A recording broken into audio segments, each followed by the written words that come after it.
নমস্কার বন্ধুরা, আবারও একটা নতুন রেসিপিতে সকলকে স্বাগত। আজকে তোমাদের সঙ্গে শেয়ার করব দারুণ স্বাদের সুজির একটি পিঠা রেসিপি। তাহলে দেরি না করে চলো এবার পুরো ভিডিওটা দেখতে থাকো। দারুণ স্বাদের সুজির পিঠা রেসিপিটি বানানোর জন্য সবার প্রথমে আমি এখানে নিয়ে নিচ্ছি ওজন হিসেবে 200 গ্রাম সুজি আর কাপ মেপে নিয়ে নিচ্ছি 1 কাপ সুজি। এবার এই সুজিটাকে একটা মিক্সি জারের মধ্যে নিয়ে প্রথমে শুকনো অবস্থায় ভালো করে গুঁড়ো করে নেব।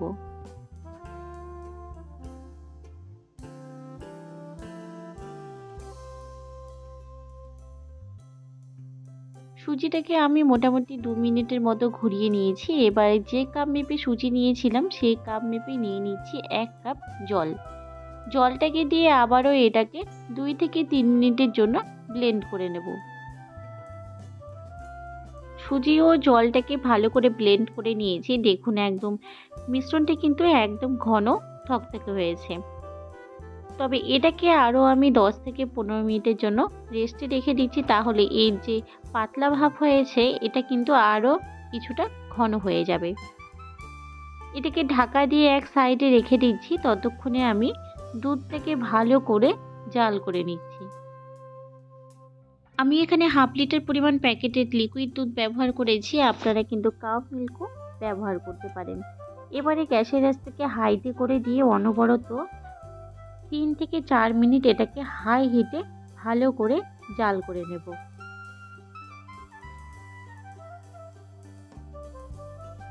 দুধ থেকে 3 মিনিটের মতো আমি ভালো করে জাল করে নিয়েছি। এবার এই ফুটন্ত দুধের মধ্যেই দিয়ে দিচ্ছি 50 গ্রাম পরিমাণ খোয়া ক্ষীর। ক্ষীরটাকে আমি গ্রেট করে নিয়েছি।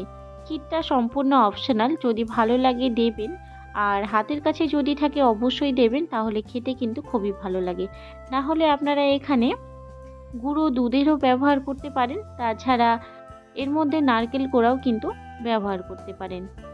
দুধটাকে জাল করে এক সাইডে রেখে দিয়েছি। এবার সুজির যে মিশ্রণটা ছিল দেখুন আগের থেকে অনেকটা কিন্তু এটা ঘন হয়ে গেছে, আর এই ব্যাটারটা একদম সুজির পিঠা তৈরি করার জন্য থিকনেসটা একদম ঠিকঠাক হয়েছে। এবার এর মধ্যে দিয়ে দিলাম হাফ চা চামচ পরিমাণ বেকিং পাউডার। বেকিং পাউডারটাকে দিয়ে ভালো করে সুজির মিশ্রণের সঙ্গে মিশিয়ে নেব।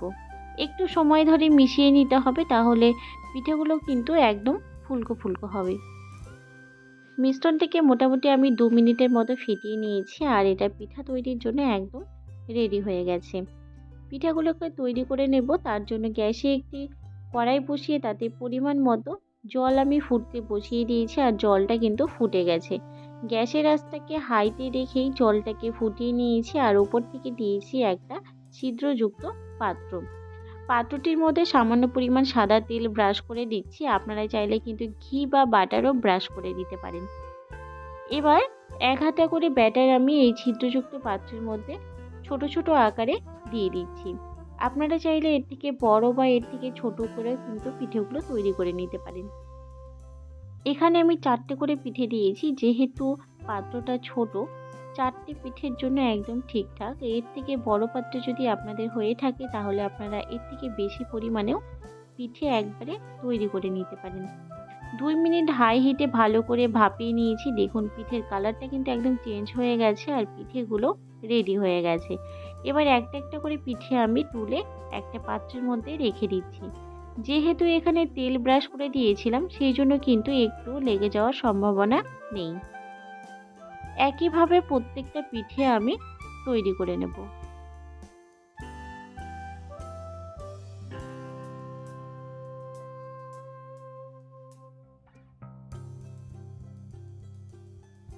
একই রকমভাবে বাকি ব্যাচের পিঠেগুলোকে আমি তৈরি করে নিচ্ছি।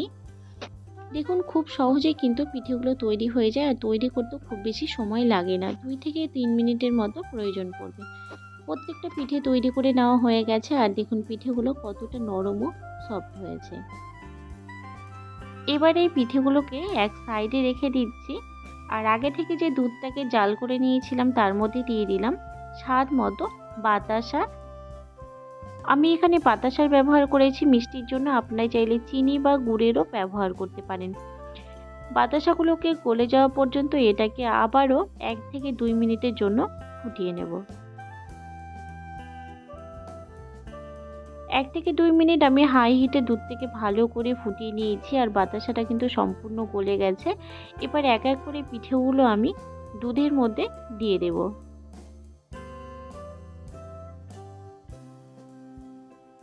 সমস্ত পিঠেগুলো এক এক করে আমি দুধের মধ্যে দিয়ে এটাকে আবারও 2 থেকে 3 মিনিটের জন্য হাই হিটে বা মিডিয়াম হিটে এটাকে ফুটিয়ে নেব।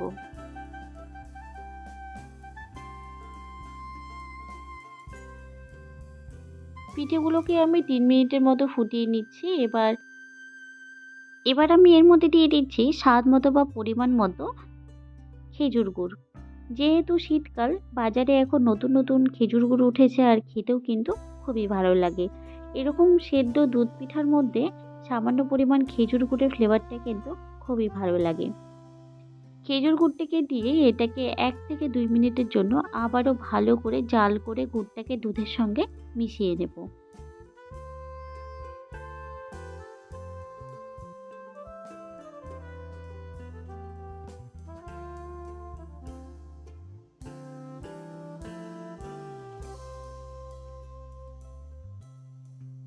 2 থেকে 3 মিনিট আমি দুধটাকে ভালো করে ফুটিয়ে নিয়েছি আর আমাদের পিঠে কিন্তু একদম রেডি হয়ে গেছে।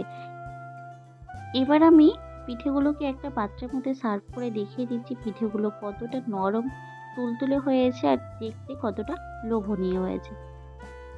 খেতেও কিন্তু দারুণ টেস্টি হয়েছে। একটা পিঠে কেটে আপনাদেরকে দেখিয়ে দিচ্ছি। এই শীতের দিনে এইভাবে খুব সহজে পিঠে বানিয়ে যেকোনো আত্মীয়-স্বজনকে কিন্তু খুব সহজে পরিবেশন করা যেতে পারে। তো বন্ধুরা, আমার এই রেসিপিটি তোমাদের কেমন লেগেছে? যদি ভালো লাগে অবশ্যই লাইক, শেয়ার, কমেন্ট করবেন। আর আমার চ্যানেলে নতুন বন্ধু হয়ে থাকলে চ্যানেলটি অবশ্যই সাবস্ক্রাইব করে নেবেন। পাশে থাকা বেল আইকনটি অন করতে ভুলবেন না পরবর্তী ভিডিওর আপডেটগুলি পাওয়ার জন্য। ফেসবুক পেজ থেকে দেখে থাকলে পেজটিকে ফলো করার জন্য অনুরোধ রইল। আজ এই পর্যন্তই, ফিরে আসবো নতুন কোনো রেসিপি নিয়ে। ভালো থাকবেন, সুস্থ থাকবেন। দেখা হবে পরের ভিডিওতে। ভিডিওটি দেখার জন্য সকলকে অনেক অনেক ধন্যবাদ।